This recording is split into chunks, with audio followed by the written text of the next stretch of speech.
Hi guys, so in today's video, I'm going to be sharing with you all how to write your paper or present your paper in the best possible way.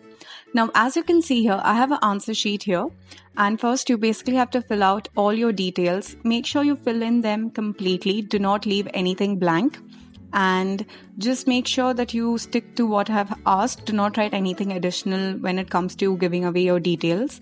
And make sure on the top left bottom, there is the signature of the supervisor or the invigilator during your examination. Also, one more thing to mention, on your entire paper, you are never asked to mention your name. So don't get panic if there's no option for writing your name. So do not write your name at all because you're not actually supposed to write your name.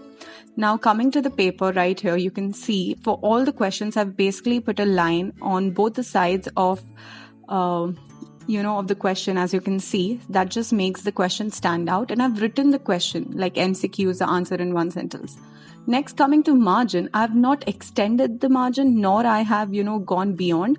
I've just made what the paper was printed in the same way. I have put up the margins, and you do not need to again write over the margins, draw a line over the margins. Do not do that. Now the first question is of MCQs, and one thing, please write the answer of the MCQs. Just do not leave it with the letters like A, B, C, D. Write the complete answer. If you want, you could also write the full sentence. Coming to the answer in one sentence, do not exceed more than 2 sentences because stick to the word limit. What have been asked is what you're supposed to write.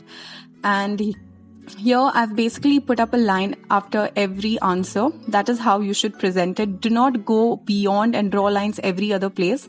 Please make sure it is supposed to be looking good and neat, not something geometrical paper.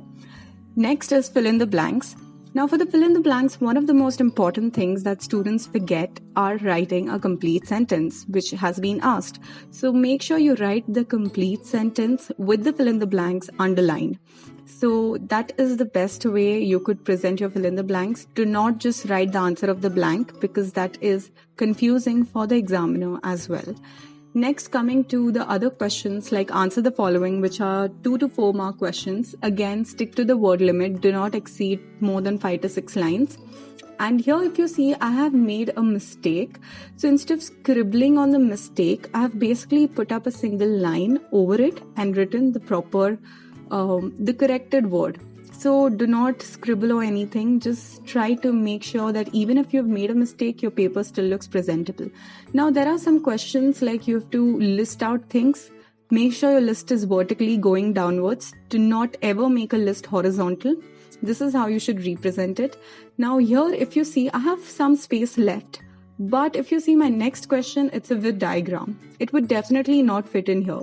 So just leave the space as it is and write a PTO, which stands for please turn over, and then start the new question on a new page. Now, when it comes to diagram, one of the most important things is to make sure that your diagram is preferably on the left side of the page and your labelings are on the right side of the page.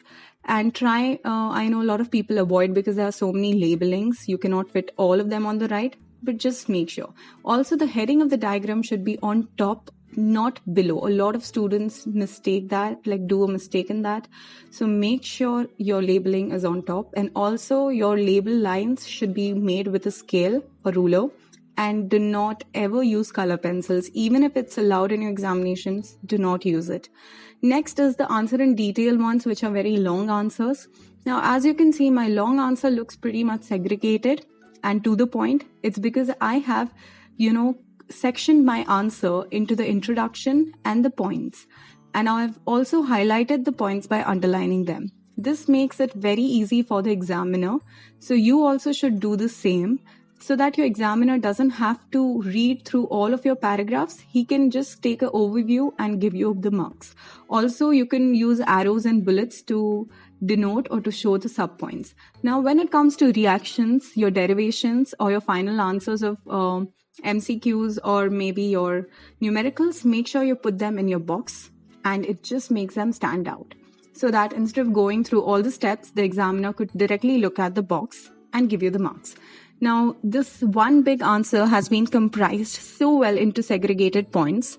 So make sure you do the same and do not try to, show your creativity with your artistic skills here because it's an exam paper. Do not go beyond.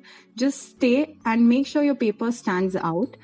And yeah, this is all you need to make sure your paper presents very well in your examination. I hope this video was helpful, and I'll see you guys in my next video. Bye.